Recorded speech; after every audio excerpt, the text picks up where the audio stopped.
Ciao everybody and welcome to Milan, more specifically a hotel room in Milan.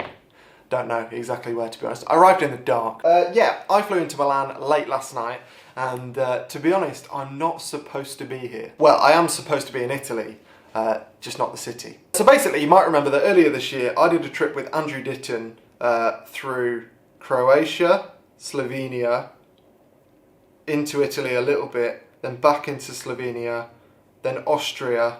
I don't know why I'm doing this, my finger's not moving. We did that in about 5 days. It was a bit nuts. Andrew was reviewing a camper van and I was photographing it. And this week we're basically doing pretty much exactly the same thing, except that from Milan we're working our way down to sort of Florence, Pisa area over the course of about 5 or 6 days, which should be a lot more chilled. However, the van that we're supposed to be reviewing, I say we're, I've got nothing to do with the review of the camper van. I don't know anything about camper vans, but I'm photographing it. That van, because of a previous person that was renting it, or the previous journalist that was writing about it or whatever, there's a delay. The last person sort of ruined it, basically. But what I understand from the situation at the moment is that we're about a day behind. Andrew's still in Austria with the replacement van, and he's coming down to Milan to meet me, which essentially means that I have got all of today to explore the city. Also, I don't know if you can tell or not, my hat is soaking wet because well, it looks quite hot out there, so I put my hat in the shower to keep my head cool.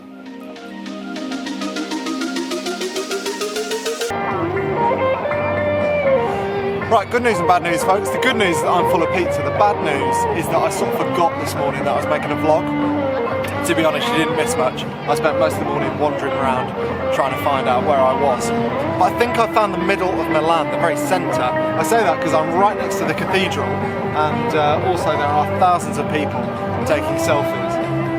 So I assume this is like the tourist hub. Wonderful. And also this is sort of ruining the authenticity a little bit.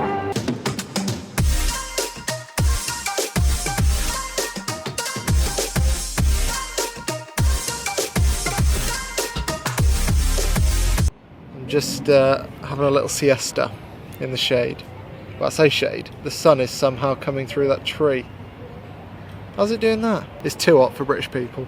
Actually, I can't talk for an entire nation, but it's too hot for me. I like Milan though, very nice city. People are incredibly well dressed, as I suspected. Very nice. And I think I've got some nice pictures too. I do tend to find on days like this when I'm roaming around cities that as my feet hurt more and I get more tired and I get more sweaty, my focal length seems to increase.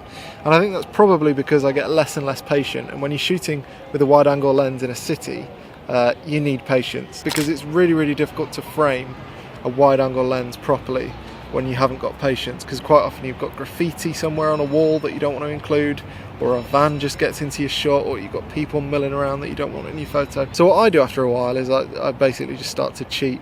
I get a telephoto lens out and try and get rid of all that stuff. Not quite as intimate for street photography, a telephoto lens, but I don't care after a while. And I think you do still get some nice photos, so who cares?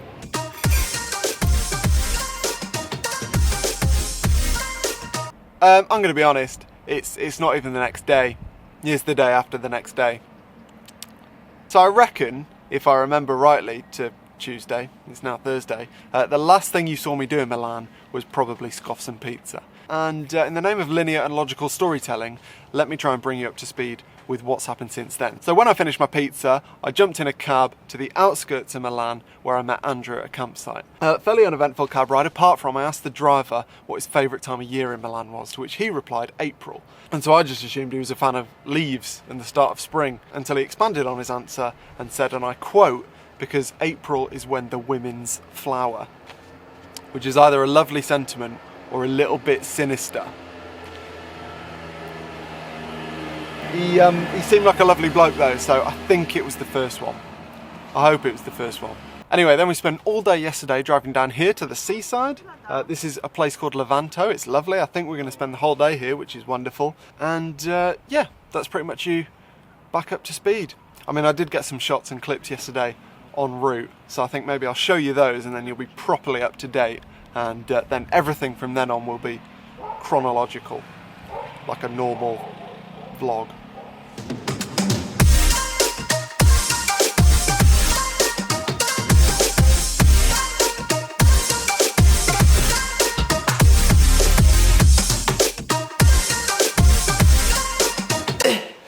Sorry for the interruption, although to be honest it's not the most flowing video, is it? So probably doesn't really matter. I wanted to show you very quickly how I achieved the effect of one of the shots that I just showed you. So it's the one where the van is in the foreground and is sharp, but the background is blurred. Now there are two ways to do that. The first, and probably the more popular way, I imagine, is in camera. And basically all that requires is you to track the van or the vehicle, whatever vehicle you're shooting, and have a shutter speed that's fast enough to get a sharp vehicle, but that's slow enough to get a blurred background. Now with a lot of practice it's actually not that difficult, but in a situation like this where if I'd got it wrong it would have required a motorhome to do a 3-point turn and then come back and do another 3-point turn, just have another go at it. It's not really ideal. So what I prefer to do most of the time, to be honest, is just to try and achieve the effect in post, which also is very, very simple, and all it requires is a few different shots. So in this series I took a number of shots, and what I've done for this image is I've taken the first image that I got where the van isn't really properly in shot yet, and in Photoshop I've just given that a motion blur. Then again in Photoshop and in the same file I've just loaded the image of the van that I want to use, the sharp image, and I've just masked out the background. And that has given exactly the same effect. All I need to do on top of that is just give the wheel a bit of spin blur. Spin blur? Is that what I said? Yeah, and then you're done. And therefore, all you need to do in the field is to make sure that you get a sharp shot of your subject, and you'll know that you'll be able to achieve the same effect in post then. It saves you just faffing around trying to get exactly the right shutter speed and exactly the right tracking motion and stuff. So yeah, that's how I tackle those. Again, sorry for the interruption, but I don't think it really matters, to be honest. Anyway, to help you forget this distraction, here's a cute dog. Dougal's here! Dougal! Hello! Hello! Hello! Andrew's also here. Oh, hi. I'm holding Dougal. I imagine you're used to second-hand attention, aren't you? I am just the chauffeur. This is the star. He is a huge, huge star. There's a hit everywhere he goes. Everywhere he goes. Right, breakfast.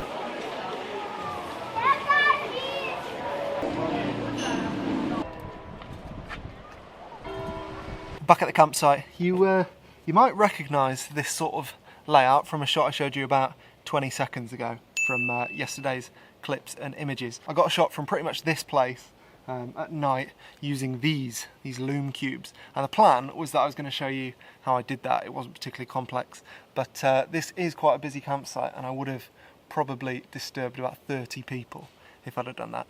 And that would have made me quite unpopular, so I didn't. Also, I had to be quite careful about where I put the lights so that I didn't blind anyone. So I was concentrating quite hard on that. So I'll have to show you these lights another time. I can show you the van though, so this is what I'm shooting this week. So this is the Etrusco T6900DB. Rolls off the tongue. Yeah, it really rolls off the tongue, that one. Didn't take me half an hour to say at all. And I can also show you why, probably, we got the van so late. So this is the fresh water tank.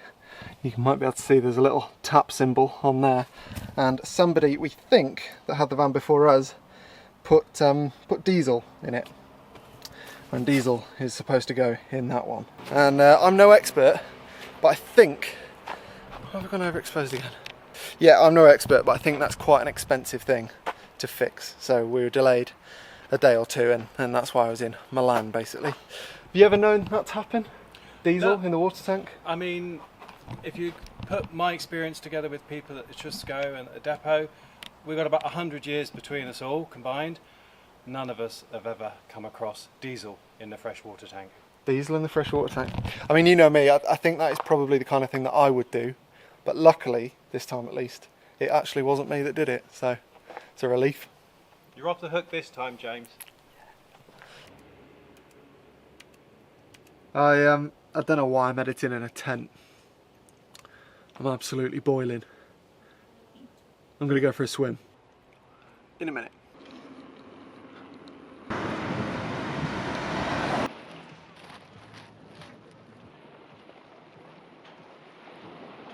Oh, the Mediterranean, my favourite of the seas.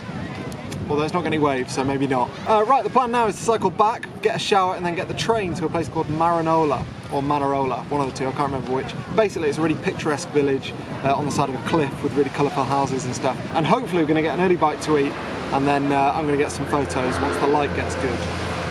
That's the plan anyway. Whether or not it'll happen or not, I don't know. But certainly going to try. Again, I've got no idea why I wore black. I am boiling.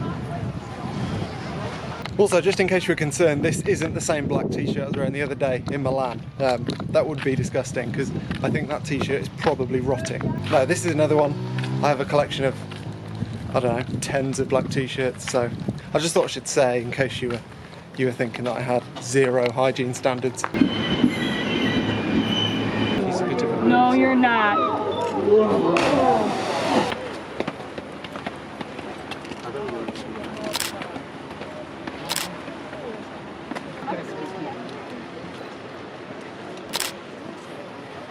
Right, back in Levanto, walking to the campsite, got absolutely no idea if you can see me or not. Manarola, whatever it was called, was very good. Got a couple of good photos I was happy with.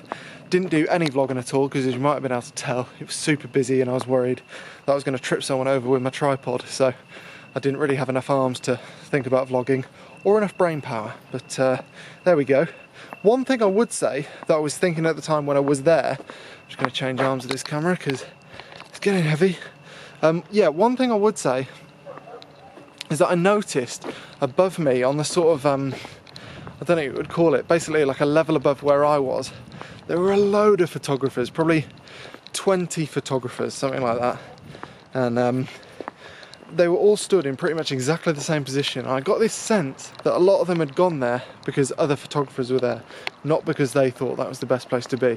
Because I was stood lower, and I went and assessed all the different places, and where I was stood, to my eyes at least, was significantly better. Yeah, just my 2 cents. Trust your own eyes. Don't just go to where the other photographers are.